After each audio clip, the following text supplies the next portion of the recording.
Hello. Hi, how are I can't even talk. How is everyone? How are you today? I'm a little in shock that it's Thursday again. I don't know where the week went. But hello, and I am happy to be here with you as I get to be every Thursday. Lucky me. Um, since we did a live Q&A last month and it was such a hot bananas, people were so excited. We're going to do the same thing today. Today is an ask me anything, but here's the catch. It can only be about mindset, emotional stuff on the fertility journey. If you ask me a specific question like I'm 45 and my AMH is 0.0, I'm going to turn it into a mindset question. I'm not giving free clinical advice. That's for my fertility hot seat that happens every other Monday, and there will be more Q&As that come down the pipeline since we're seeing you guys love these, and we'll come up with specific topics. So now is your chance. Start asking questions. Anybody. How do I manage with X, Y, and Z while I've been trying for X amount of years or months? Or is there still hope? Or give me, any questions that you might have. Facebook, Instagram, I am here for you. So what gives me the credibility to answer such questions? Well, I've been helping women conceive for almost 20 years. I've written a bunch of books up there. 2 of them are bestsellers in the space of fertility. And I get to help women all over the world, and I've helped women of many different ages bring home healthy babies. And so and what I always say is fertility is an extension of health, and health is mental, it's emotional, it's physical, it's nutritional. It's you cannot separate it out on any level. And so the emotional piece to me also plays a very significant role, and we're seeing that more and more in academic research, that we're seeing, your thoughts not only dictate your behavior, which dictates your biology and your chemistry, but your thoughts shift your internal workings, and they create what I like to call emotional inflammation. So we're all really concerned with living anti-inflammatory lifestyles so we can, say optimize hormones and improve egg quality or improve sperm quality, but we're not really focused on the emotion and the role it plays. So I'm going to the doctor on the 22nd, and she is going to explain my diagnosis of perimenopause. I'm 36. I've been trying to conceive for 4 years. I need help with mindset going to this appointment. So this question comes up a lot. Like, how do I have interactions with my medical doctors who are very medical, very scientific, and they're going to look clearly at my numbers and they're going to judge me on my numbers? How do I do that? So I think I just had this conversation actually yesterday with somebody. What I said to her was, call out the elephant in the room. So you go in and you say, I understand my numbers, and I understand what you see statistically or clinically, or I understand all of that. So we don't really need to discuss that. Like, I want you to know that I know what my numbers are and what my chances are. Like, I'm super clear on that. And a lot of times, it diffuses the situation because you're walking in anxious and immediately defensive because you don't want to be reminded of all the things that she thinks is wrong with you. That's, and the reason why you're not getting pregnant. And so if you go in and you just kind of call it out, like, hey, I know that it appears I'm in perimenopause at only the age of 36. I understand that. So what can we do with it? What are my options? And also, like, I also think you have every right to be really frank and just be like, and I'm just sussing out whether or not you're the right doctor for me, because you might not be the right doctor for me, because there are other doctors out there who look at my case and think it's doable. Like me, for instance, right? I would also, for you too, work on that label for yourself, that, maybe it's something like this mentally of just like, okay, others look at my numbers and they say I'm in perimenopause. However, there have been women in my same situation, of my same age, with my same FSH, my same diagnosis, that have turned things around. And so I still, call me crazy, I still have hope, right? So I like that conversation with yourself.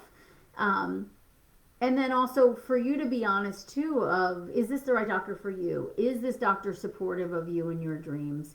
Could you potentially find somebody else? A lot of times I say, even if it's just, the day has, we've changed so much where we can do Zoom consults with people all over the world, right? So, one of my favorite doctors who you guys probably know of at this point, because I talk about him all the time, Dr. Zahir Murphy of Rejuvenating Fertility Center. I have a lot of my girls do consults with him, just because he's such he brings hope back. He doesn't point out all the things that are wrong with you. And so maybe you need that too. Maybe you need a doctor that's going to, point out to you that this could be turned around and these are some things you can do. So options. And I think that's another thing you can position to your doctor of like, I'm well aware of all the numbers and the category you're going to put me in. So we don't actually have to discuss that today. I'm here to see if you have any solutions that you want to provide for me or any recommendations, right? So like you come in strong and powerful and aware, like you let them know, because I feel like they sometimes think, oh, they're in denial, I'm really going to have to point out to them, like, no, I'm very aware of what this diagnosis is and what it potentially means. I'm looking to see if we're the right fit, because are there solutions that you can offer me, right? So that kind of thing, but also just diffusing it, like calling out the elephant in the room when it's there. It can be really helpful. I have an appointment with an integrative medicine practitioner to complete the thorough testing you recommended, and I'm anxious.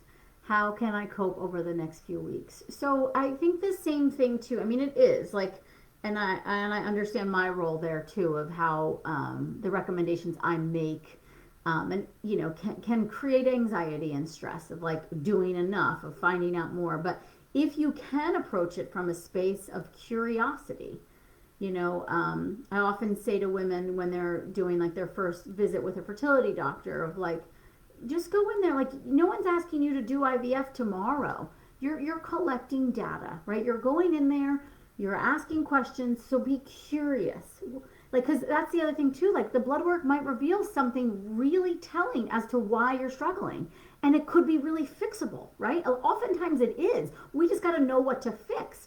So if you could shift it to, instead of like, oh, I'm going to find yet another thing wrong with me, oh, this could reveal what's going on. This could be that step in that direction that I'm looking to go in, right? So kind of trying to like step back and be more of like curious in a state of discovery and growing and learning versus, this state of, being like classified, right? And told and put into this category of like, well, this is broken. But a lot of times, and I don't think anybody's ever broken. I'm using that word just because I feel like it comes up a lot. Sorry if it's triggering for anybody. But just that sense of like, often, and similar to the previous question, we're not given solutions, right? We're just told what's wrong. And so this could provide some solutions for us. So it's also, and another thing too, to always remember, and I think this goes for any of the doctors you work with, any of the tests you decide to do, any of the diets or supplements you decide to follow, you have a choice here. And I don't mean you have a choice, you made a choice to be in the group of struggling to get pregnant. I'm not saying that at all. I'm saying you have a choice here of what are you going to pursue and what are you not going to pursue. And that in those choices, what I expect of you, like woman to woman, powerful woman to powerful woman, I expect you to take in the information, to take a moment to tune in what feels right to me, what feels good to me, versus forcing yourself to do things that don't feel aligned.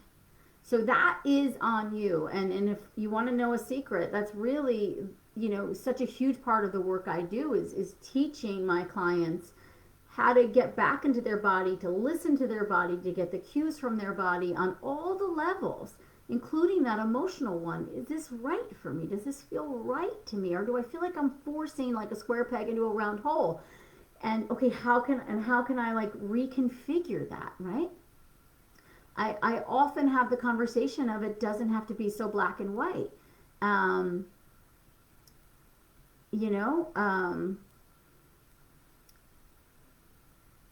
Can women do gut cleansing diet a couple months before doing any infertility treatment? So this is, we're limiting this to just emotional based questions.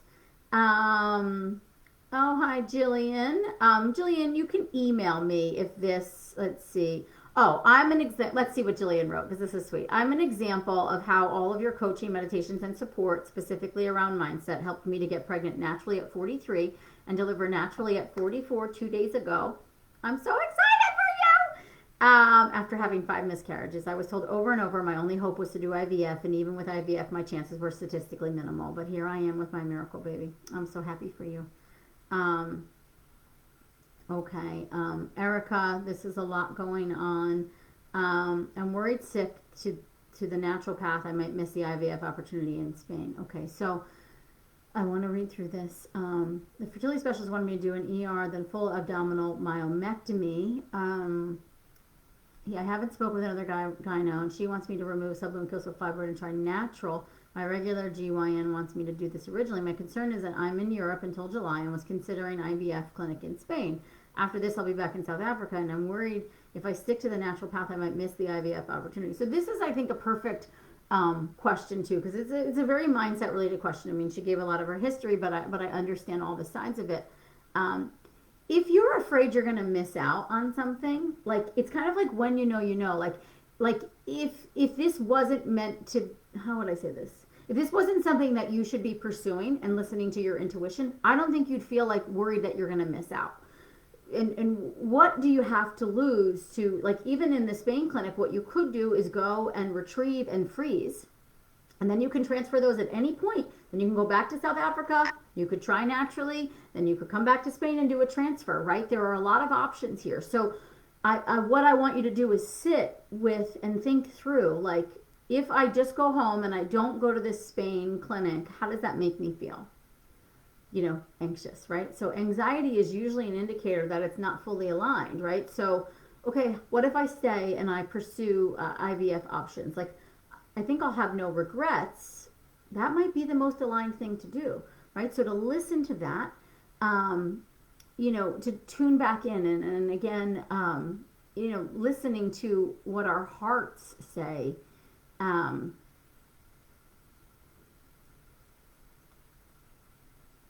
How do you cope with family, friends, and coworkers that say stupid comments? I.e., are you okay mentally for me to bring my newborn around? Also, my coworker eats McDonald's every day and got pregnant. Yeah. It's hard. It's hard. In my e-course, my signature e-course that I teach every year, I have a slide in there. No offense, but it's, why do crackheads get pregnant? Because the question comes up all the time, like, why are all these other women, they get to do whatever the hell they want and they don't have struggles and I do. And I used to say, and I still stand by this, but I used to say, everybody's on their own path and everybody's calling through their own child, and this child is coming into their situations knowing, like, I'm very spiritual about that aspect of things. But I also now, knowing more, I was always a biologist and chemist before I became an acupuncturist and really into research, and then clinically seeing what I see, but then now learning so much more about epigenetics and genetics and, the environment and toxins. I think it's also that some people have a genetic predisposition to get away with things more than others do. I have certain genetic SNPs where I just can't get away with stuff like that. I can't eat McDonald's. It wrecks me, right? But also it's a choice. And so I think it's like bless and release. Like, that's like a very common thread in my world of just, like, God bless her, she got pregnant eating McDonald's. There's a lot of factors that we're not looking at. And is that a choice that you want to make? You know what I mean? And so coming back home to, like, but what are the choices I want to make that feel aligned for me to grow my family? Do you want to eat McDonald's and grow your family? Does that sound right to you? Or would you judge yourself? Would you feel that isn't the most healthy thing you could do to raise a child, right? Or everything in moderation, McDonald's once in a while. Like, what feels right to you? I share information to a population that is struggling, and then finding things that we know if we adjust, like reducing chemicals in our environment and pesticides, do seem to positively impact hormones. and digestion and absorption and egg quality and all of these things and gut health and all these things. So to me, that's, kind of a no-brainer that you make the decision to eat healthier, but you have to feel okay with that too, right? So it's like, it's what the deeper piece is there is you feel left out because you have to work harder than everyone else, and no judgment towards you, that's how we all feel. It's a very common thread of like, why me, why can't I get away with whatever I want to do and still get pregnant? And I would argue that who's to say you can't actually, but now you've learned too much and you can't unlearn it, right? And so it's now moving forward with kind of like, okay, how armed, am I with information and knowledge, and how much of that do I want to use, and do I feel better following, like, doing these supplements and this diet, and can we get back to the focus of like health and vitality versus pregnancy or not?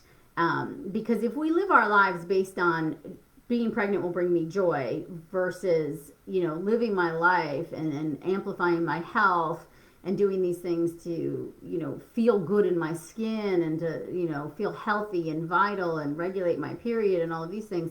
I think they're two really different approaches. And I think when we approach it from, I have to do X to get pregnant, it does create a lot of animosity internally, a lot of emotional inflammation, a lot of judgment towards ourselves, judgment towards others.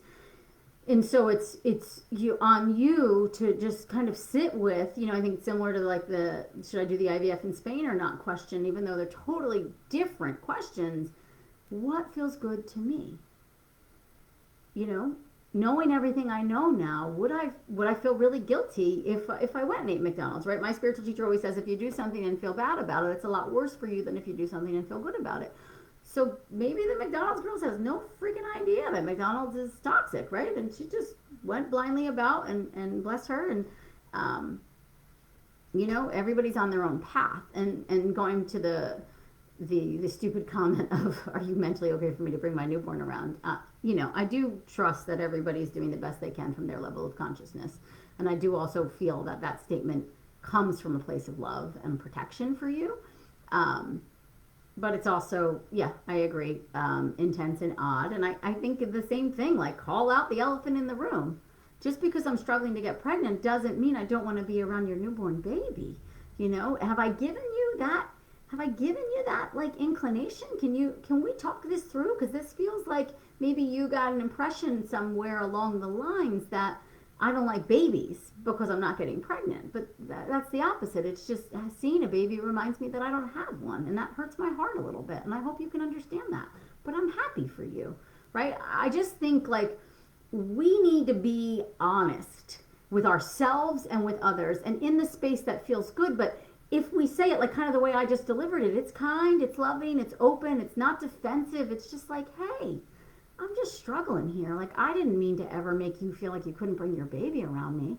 I'm so sorry about that. Or it could be, today's not a great day for me. And the baby might pull on my heartstrings a little too much. I'm so happy for you, but do you mind if I pass? Like, you're a human and you're going through a human experience that is really fucking hard. I want you to have compassion for yourself. And that also, there are people out there, and bless them, that are clueless to the struggle. And it doesn't mean that they're jerks or they're idiots or they're passing comments to try to hurt you. They literally don't know. And so the only way they're ever gonna know is like, I always say sharing lifts the shame, right? But you have to share in a way that feels safe for you. So that could be a letter, that could be a voice memo on text message, that, it just in a space that feels good to you of like, this is just such a hard time in my life, and I hope to be through it soon, And it's annoying that some women can do certain things and have children. I worry about the long-term repercussions of that because I know the data and I know the science. So there's no going back for me ever. And I never mean to sound harsh or critical, but when you read the data and the science about what these harmful chemicals are doing to our health and then to our children's health and our children's immune system and their reproductive health longer term, you'd never touch it again. And so when I look at that woman who got pregnant in a way that wasn't super healthy, like I pray that she was young enough that her body it wasn't toxic overload and the baby didn't suffer. But I think about the long-term health of that child and the long-term health of our population. For me, the work I do is so much more than just you need to change your diet to get pregnant, right? It's really about this health overhaul. And talk about, and yes, you can get pregnant. This is about like my self-love health shifts versus I have to do these things to get pregnant. Can you repeat that doctor's name if you get a chance so I can jot it down? Oh, yeah. Zahir Murhi, Dr. Murhi, Rejuvenating Fertility Center. We can tag him in here if you want. Oh, thank you. Do we offer fertility therapy? We do. We have a fertility trauma coach that I brought on because, as you guys know, this is big stuff, and I am not a certified clinician, nor are most fertility coaches out there. I am a clinician, and I have a lot of bedside training, if you will, and I do have some psychotherapy studies under my belt, but this trauma is real and it's big, and so I brought on a fertility trauma coach who is a certified psychotherapist. Any of you can work with her from anywhere in the world, and she does trauma work, and she's been practicing for 8 years. We're also about to launch another version of our group coaching that we were doing last year and it's kind of been put on hold, and we're incorporating one round of fertility trauma coaching in that group coaching program, and plus one group session that she's going to run as well for the group. We'll be sharing more information, I think, in April at some point about the upcoming program, so just keep your ears out. Get on my email list at my website, amyrock.com, so you can know more about it.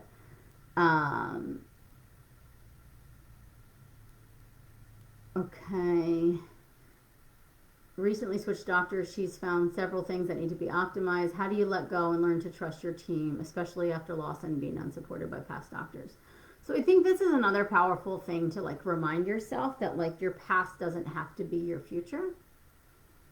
And I've read a lot of Joe Dispenza's work, if you know who he is, but one thing that always stuck with me that's super powerful that he says of your current reality and your future are all dictated by your emotions, and your emotions are dictated by your past. And so if you want to change the trajectory of your life, meaning what happens next, you have to change your emotional reactions. And you do that by when you feel triggered, right? That's a hot word these days, but that's exactly what it is. When you feel triggered by your past, by not being supported by doctors, by previous losses, you can be like, oh, okay, that's that feeling again. I'm feeling anxious. I'm feeling, doubtful.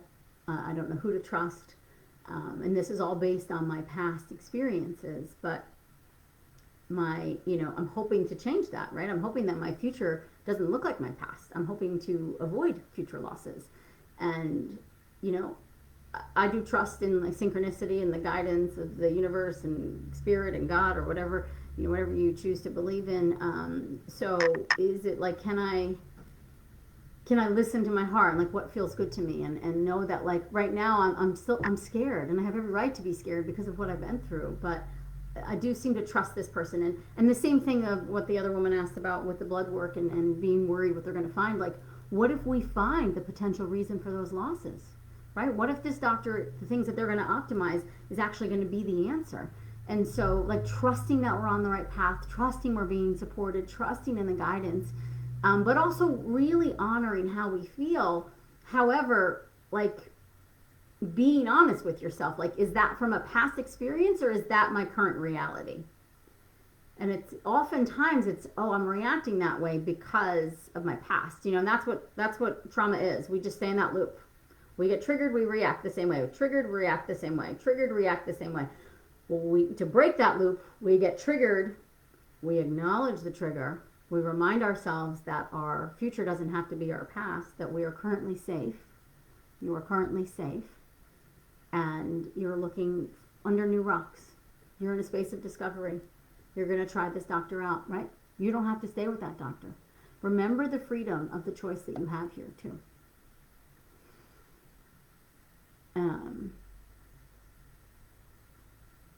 My sister has 2 kids. Not trying makes me crazy. I know. That part is hard. It's I just always think of like everyone's on their own path. I'm exactly where I'm supposed to be, even if it doesn't feel awesome in this moment, you know. But also like I want to say, don't let her or any of you guys, any other person, any other's pregnancy situations take away your power or your faith or your belief, right?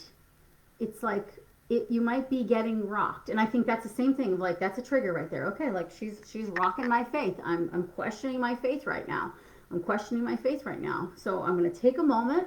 Sometimes I like sneak off to the bathroom wherever I might be, where I get triggered, pretend to have to pee, and I just take a moment in that bathroom, take some deep breaths. I look myself in the mirror. I'm like, you're triggered right now. Why are you triggered right now? Okay, because I'm suddenly feeling X. Because that just happened. You know, why is it so easy for her and so hard for me? And that hurts my heart. Okay, and just hold yourself there. Hold yourself. Be like in solidarity with yourself, and don't give away your power. If you have a belief, I then believe with you and for you. Not everybody's gonna share that belief. It's just like you're not gonna find like that your fertility doctor's like, yeah, you should totally do an AIP diet and take extra fish oil. That's not their area of expertise. We don't need everybody to be on board with all our things, right? So it's just more like, yeah, it happened for her that way. It's going to happen for me another way. I don't know why this journey is taking longer than it I feel like it should have, but I'm still in it, right? And I always do, you know, it's a little devil's advocate, I suppose, but I do always bring up of like, you have a choice. You want to give up? Are you done trying? Is that it? Are you done? Everybody's always like, oh my God, no. Okay, then that's your answer. You're still here. So own it. She had her path, you're going to have yours. It's not always easy. Like, so you have to recognize the pain. I think you have to honor that. I think you have to just like sit with that and acknowledge it and hold yourself and love yourself and find the people that make you feel safe and supported. And know that you're still here. You're getting to that baby. Your path is just going to look different than hers.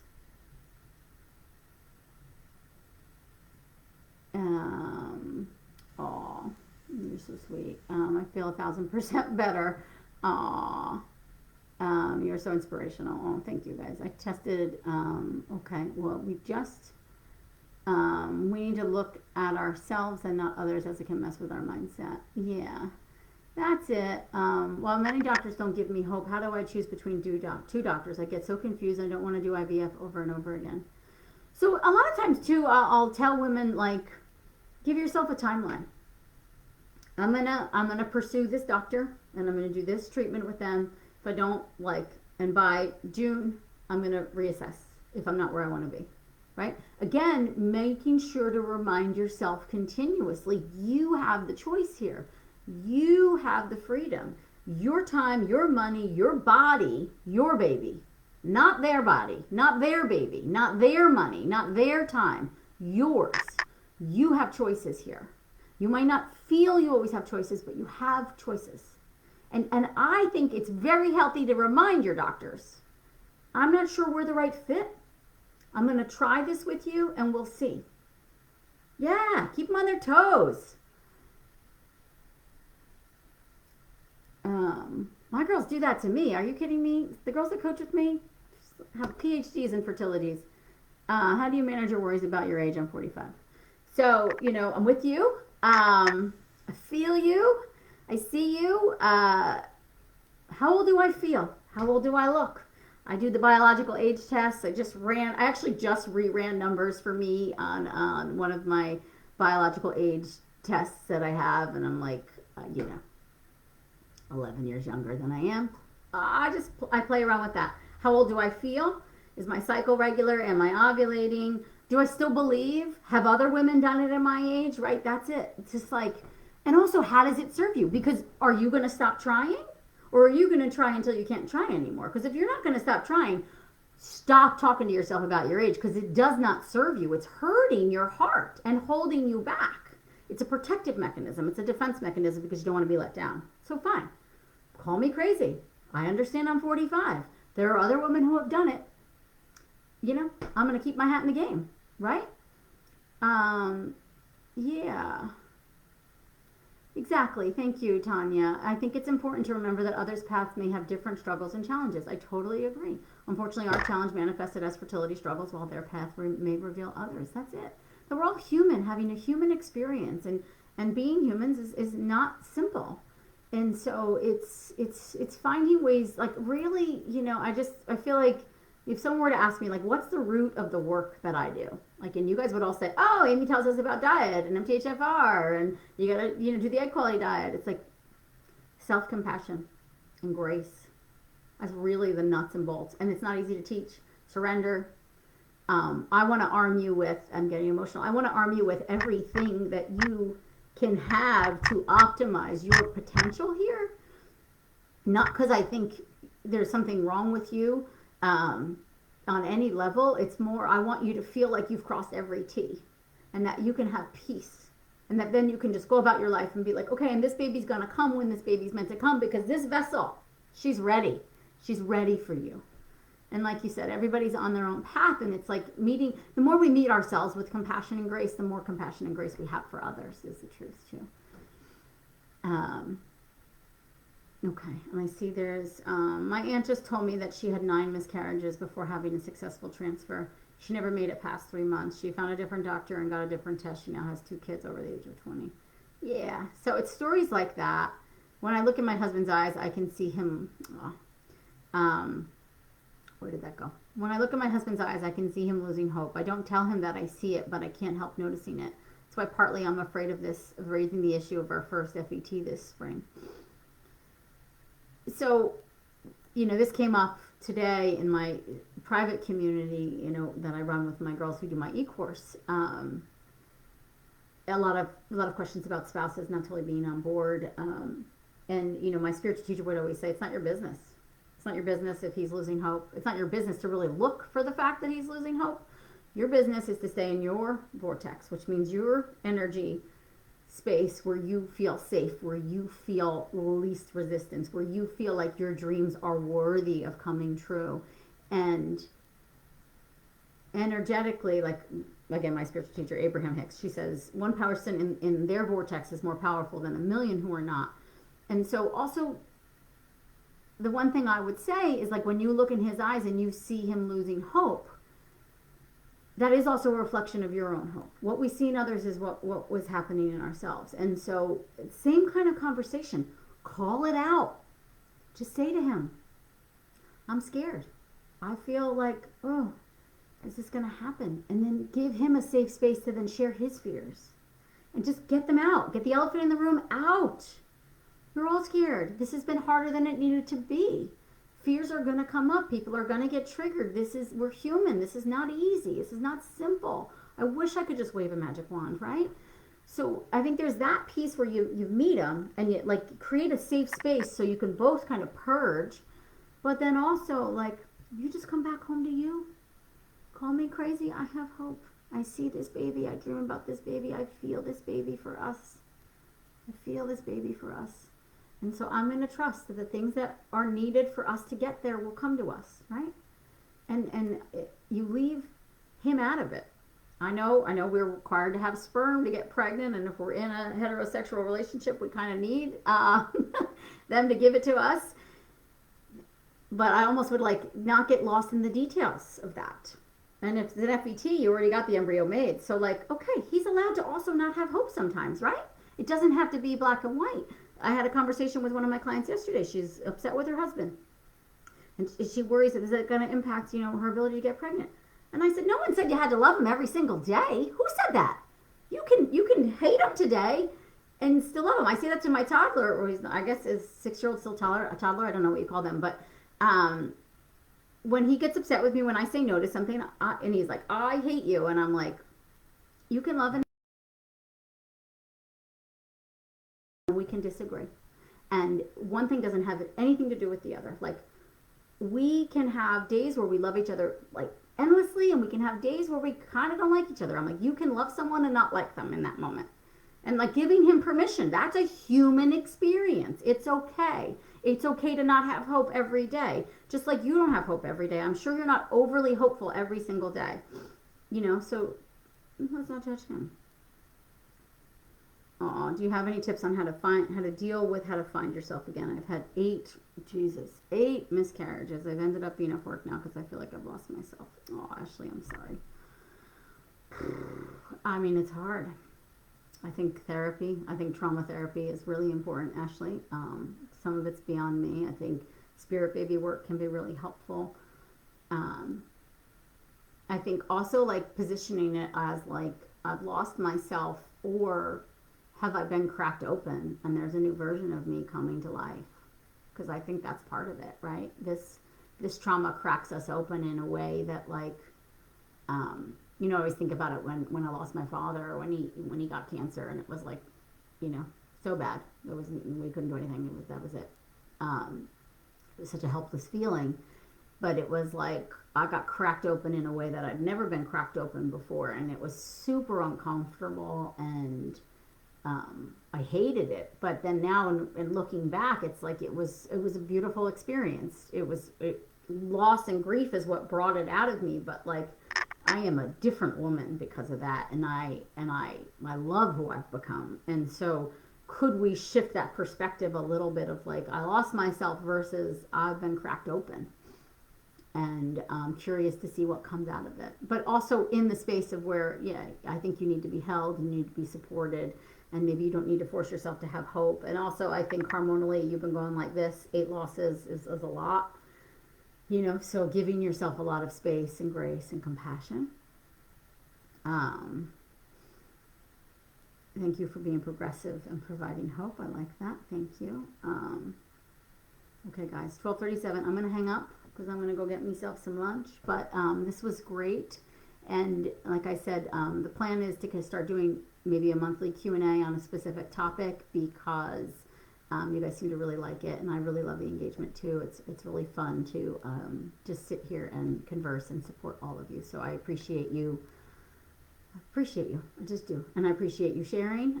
Sharing lifts the shame, and I appreciate your integrity, your honesty, and how you show up for yourself. And I appreciate your dreams, and I will forever hold space for those for you. So thank you. Have a great day. I know I just got so